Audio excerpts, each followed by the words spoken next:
Walid Hamid Khan belongs to a musician family. And while he is the son of Ustad Hamid Ali Khan, while Walid Hamid Ali Khan had earlier married former and beautiful actress Noor Bukhari. He also made his debut film Ishq Positive with his ex-wife. Here we will tell you one thing, that Walid Hamid Ali Khan fought with his whole family and married Noor Bukhari in the past. But unfortunately, this marriage did not last long and they parted ways. To this day, no one knows what caused the separation.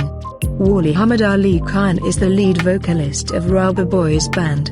And he has sung countless Pakistani songs, some of which include Dil Ka Panchai, Maivi, Ruth Gaya, Keena Tenu, Attitude, Teranika Jaya, Noor Kuda and Tenu Chawan. And of course, his voice is loved all over the world.